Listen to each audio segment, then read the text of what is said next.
Yes, sir! You already know, baby! Welcome back, y'all. Standing on business. It's your boy BKrispy. Back in the man cave, man. Sorry, we had a little bye week ourselves. You know, we were traveling. DJ had a birthday, so we had to take her to Las Vegas. And then, you know, we did a lot of stuff. So we took a little bye week. I mean, it's okay. There was a lot of stuff going on. But we get all to it right now, baby. I'm glad. I miss you guys. I'm so glad to be back. We had a great 2 weeks of football. I don't even know what to say about football lately. There's been some crazy games, crazy bad beats, crazy calls, crazy little things. Like, you know, I saw a guy hit one of those floating cameras with a field goal. I'm not sure what they did with that. I'm not sure what the rule is on that. Little things like that. I mean, you've seen Baker Mayfield, the Bucs winning every game at pretty much the buzzer. You know, there's been a lot of things. And I'm just glad to be chatting with you guys again. Oh, let's get to it, man. And we're brought to you by Bankroll. You know, it's the best site to bet games on. I need you guys to go get your bankrolls. We got MLB playoffs literally on right now behind me. Watching the Dodgers-Phillies game behind me right now. And we got NBA starting in 2 weeks. 2 weeks. 21st is opening night, y'all. Do not forget the NBA is coming. Put in your parlays. Put in your picks. Parlays, you guys heard that. Just saying. It might be coming soon. You never know. LeBron over under 23. You never know. It might be coming soon. Player props. So a lot of stuff to unpack with Bankroll, y'all. And then, of course, we got college and the NFL. With football in full force. I mean, geez, we're about to go into week 6 already of the NFL.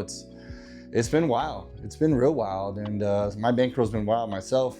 I'm still cruising through P25. I thought I was lost in the mud, and then I had a couple good wins this weekend that really got me back. So this week, baseball and Thursday night football, and into the weekend. Will really tell you guys, excuse me, if I'm going on to P50 or not. But one of these. That was our 20K journey. This is. I think I have a 5K banker right now, so this is a 5K journey, but it's been good. P25. After tonight, I should be out of the red and into the green again. So then just a couple more big bets hit, and guess what? It's P50 time. And speaking of P50. The big board has been crazy this week. Chase W. I don't know your last name. Starts with a W. Amazing. He's up to what? P50? 36.5 units gained? That's crazy. That's outlandish right there. So Chase Dub, good dubs, buddy. Good dubs. You're out here grinding, and I just love to see the grind of bankroll players, man. Like, you can hit all these crazy stuff on the other platforms I tell my buddies, you can hit the lottery every once in a while. But if you got a guy like Chase W, he's not hitting the lottery. He's grinding. He's hitting back to back. He's literally in fuego. And he's not playing for the lottery. He's making his own lottery out here. So Chase W, big ups. Coming in at 2, Tyler S, he's in P100. So he's about to start winning some real skrill. Like real skrill. When you're in P100, man, it's crazy. It's nice. So go to P100. Your paychecks will be looking a little better in the P100. And then number 3, we got Ben P. He's in P50. So those 3 guys, man, they stood out on that big board big time, especially with that 36.5 units by Chase. That's fucking crazy. I haven't seen something like that in a while. So shout out to those guys being on the big board. And another effing shout out right here. Right there, y'all. That's who the shout out goes to. Right there. We came, we saw, we conquered. We went to the link and we came out with a dub, man. Gosh. Whew, that was the most nerve-wracking 3 hours of my life. My palms are starting to sweat just thinking about that game. We did our thing, man. It's the first time we've won in Philly since 1986. That is crazy. I didn't even know that stat until I heard it. 1986. Think about that, y'all. I wasn't even born then. So, Broncos, take care of business. For 3 quarters, we didn't take care of nothing. But then the 4th, we stood on it, y'all. We stood on it. We came out, y'all, and balled. Bo Nix, man. Sorry, I'm high. Bo Nix, 9 for 10, 127. And game-winning touchdown / 2-point conversion. All of that was in the fourth. All of that. So, yeah, he looked horrible in the first three. And then he injected the ice water. So did Cortland Sutton. The Broncos, you guys made me proud, man. It's Nick Bonanito, 2.5 sacks. Now he has a league leading 7 sacks. Nick Bonanito got paid. That's why he got paid, y'all. He deserved that. Broncos, let's fucking go. Let's go. I've never been so proud to be a Broncos fan than I am right now. So let's keep this train rolling to London. We got the, as they say in Big Daddy, the goddamn Jets. I think we're gonna smack them, but we'll talk about that a little later. Good job, Broncos. I just wanted to shout you guys out because we really came to play. Not a lot of people beat Philly, and not a lot of people beat Philly in Philly. They had a 10-game win streak overall, and they had a 12-game win streak at home. Philly's a great team. It's hard to beat those guys. They don't make a lot of mistakes. They definitely don't turn the ball over, man. I mean, they still, as much as the Broncos were on their head, no picks, no fumbles, no nothing. They're a clean team. They're well coached. So that was huge. That was huge for the Broncos. So I'm excited, y'all. Big things coming in London town. And like I was talking about earlier with my P25, my picks, man, they brought me back. Iowa State, I thought money line, they were plus money. I thought they were great value, and they made a little comeback, but they were a little too short at the end, lost 38-30. That was my only L out of my big three last week that I didn't get to share with you guys. I had Lions -10 as well. They almost didn't cover that. I was getting a little scared. Jamar Chase woke up, Browning woke up, and the Bengals started making plays and coming back. Lions hold on to cover. Let's go. And then I did a homer pick, which was the easiest cover of the weekend. Arizona Wildcats. Too easy, man. Oklahoma State, they're a dumpster fire. I think it's 13 or 14 in a row. They haven't beat a actual Division I team or FCS team in 12 or 13 tries. And Mike Gundy's no longer with us over there in OK State. Hope Mike's out there doing good. But yeah, that was easy. -21 Arizona. Noah Fafita came out, 5 touchdown passes, 300 plus yards.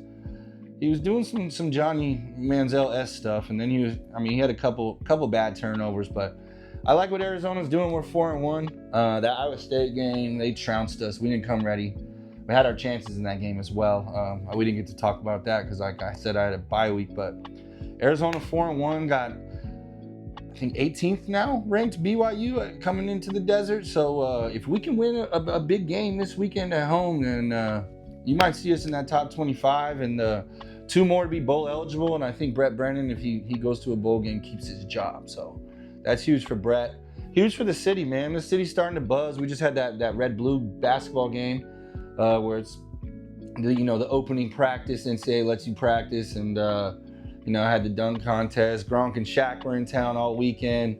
Shout out to those guys. It was an insane party this weekend. I didn't really get to join the festivities. Some of us got a job, but a lot of my people were there, and I heard nothing but positive feedback. The city of Tucson is buzzing, y'all. So let's shout out to that. I'll clap to that, because Arizona basketball, Arizona football, when they're both good, this city, there's nothing better in this city when both of those teams are going, and it's right in October, November, December, and those teams are good.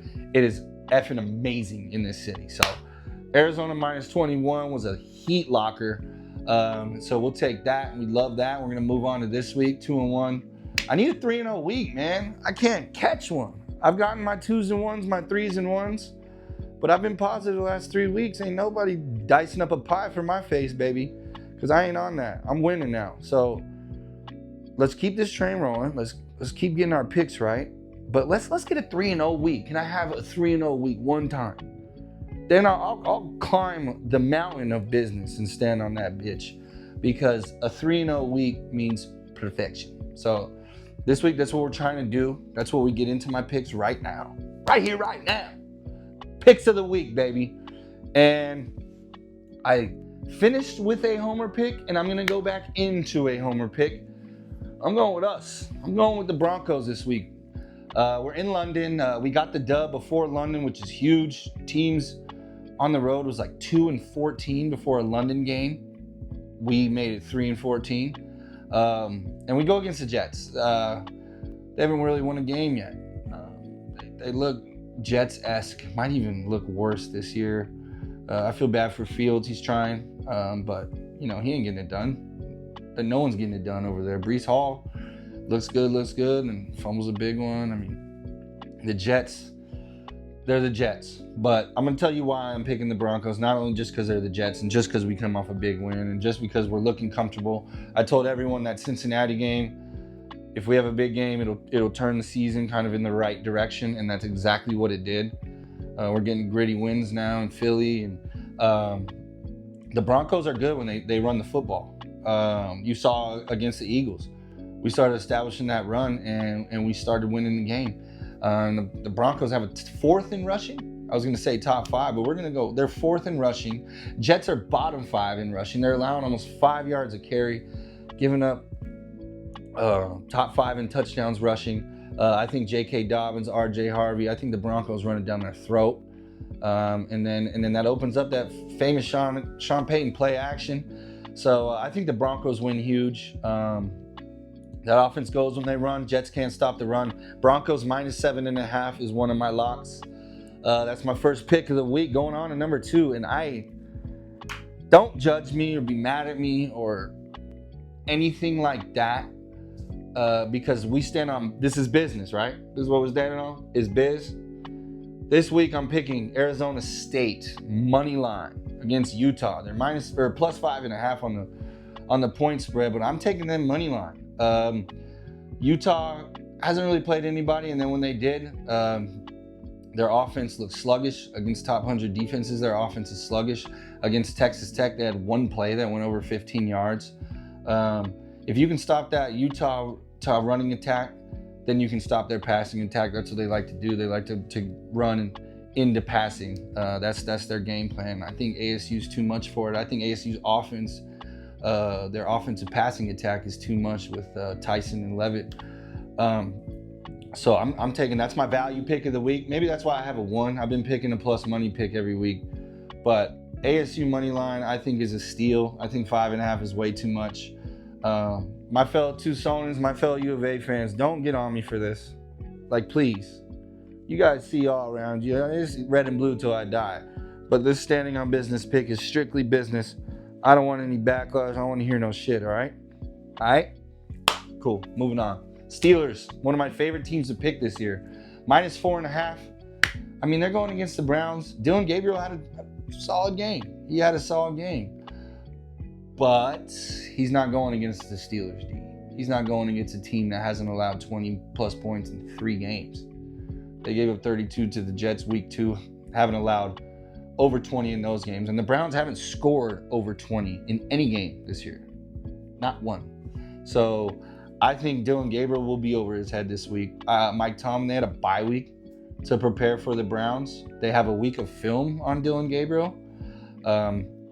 It's not like they're Minnesota and had to, let's see how they game plan with Dylan Gabriel. Now Mike Tomlin will know exactly how the Browns game plan for Dylan Gabriel with that week of film and that week off. So 2 weeks to prepare for Mike Tomlin against a rookie quarterback. Give me the Steelers, and it's 4.5. Give me them 7 out of 7 days of the week, because Aaron Rodgers, he'll do just enough, and their offense will roll. I think their defense will force some turnovers. Dylan Gabriel, you guys know how I feel about him. It's going to be this time soon. It's coming soon, y'all. Shador is coming soon, and the Steelers might be the one to break Dylan Gabriel this week. I think Steelers win double digits. I think that spread's way too low. They always say there's something we don't know when the spread's low. I think Vegas just wants you guys to bet it. That spread's going to move. We have it at 4.5 right now. That's what I'm taking it at. Steelers -4.5. Lock that in. Lock that in. Dylan is going to be shook out there. He said it on previous podcasts, what I say. Chicken with his head cut off. Dylan Gabriel. Steelers are coming for his head this week. Guarantee it. So those are my 3 picks. I'm very confident in those 3 picks. So let's see what we can do this week, y'all. Let's have a 3-0 week. Enough of this 2-1. Enough of this 2-1. And so those are my 3, and that brings me into my Standing on Biz Player of the Week. Stood on it. backup running back. A running back is getting the player of the week. Rico Dowdle, y'all. 23 carries, the NFL's first 200 rusher of the year. And he had a touchdown, and the Panthers came back and beat the Dolphins in that game down double digits. Hell of a win by the Panthers. And Rico Dowdle, so I guarantee you he's on everyone's fantasy bench. If you started Rico, it's because you have a lot of injuries or you had too many bye weeks. So everybody's going to start Rico this week because they're mad. But Rico with the 206. Rico, I'm going to send you a shirt, and on the back it's going to say 206 SOB, Stand on Biz. I love it, Rico. So everybody give him a round of applause. He's the Standing on Business Player of the Week. And brings me to another point of what I've been talking about the whole season is the Giants. Jackson came in. I didn't get to talk about the win on my bye week, but Jackson came in, got a big win against the Chargers. They've been struggling. Last two, the Chargers on a 2-game L streak. Washington dominated them yesterday, but Jackson Dart dominated them a week ago, and it was huge. It was huge for his confidence. And then they play the Saints, and they had him. They had him on the ropes. And then Scatterboo fumbled for a touchdown, and that game was over after that.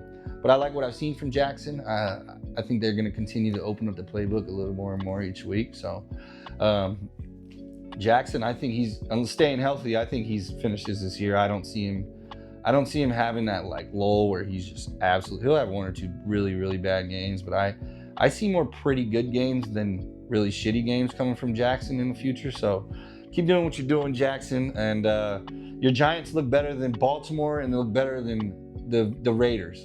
I don't know what y'all are doing out there. I mean, Baltimore, you did lose Lamar, but Kansas City embarrassed you with Lamar. It looked like you guys quit on that game. The only player playing was Justice Hill still. So Ravens are on fire in the worst way because they're in the shitter. And then they just got a match thrown on them. So Ravens better clean it up. Fans might get restless. You never know. They need to clean up, and they need to give the ball to Derrick Henry. How do you have Derrick Henry and they're in the 20s of carries? He averages, I think, 18 or below in average carries per game in the NFL, and you have Derrick freaking Henry. Pound the rock, man. Switch it up a little bit and start pounding it. Your offense should run around Derrick Henry, and I guarantee you Lamar will do even more crazier stuff. Ravens figure it out. Pete Carroll, I love you, dog. I hate that you took the Raiders job. Your stadium's going to be a Spirit Halloween store soon. Tough. The Death Star. I love going to that stadium. But yeah, it's not looking good out there. Geno, I saw a meme with Geno with his helmet on backwards, and that's exactly how he's doing it. I think he's had 1 week without throwing a pick. The rest is just pick. Geno's terrible. Raiders are terrible. Max Crosby's the only thing they have going good. Genty looks pretty good since he switched back to the Michael Mayer stance. If I can get it right here. Genty does look good, but Geno looks terrible. Offense and defense and special teams just looks bad. So Raiders, Ravens, get it together. Giants, I think you're all right. You'll be all right. I think you'll win a couple games. That brings me up to my last point of the day, guys, is let me just climb in here real quick, y'all. Because we have 2 weeks until you see me throw this bad boy on, baby. NBA season, Warrior season coming. Let's go, guys. Get your bankrolls because basketball is here. I just watched them play in the preseason, and I'm going to tell you right now, if we stay healthy, we'll win the championship. Warriors 2026 champions. That's been my episode. It's good to see y'all. Catch y'all next week.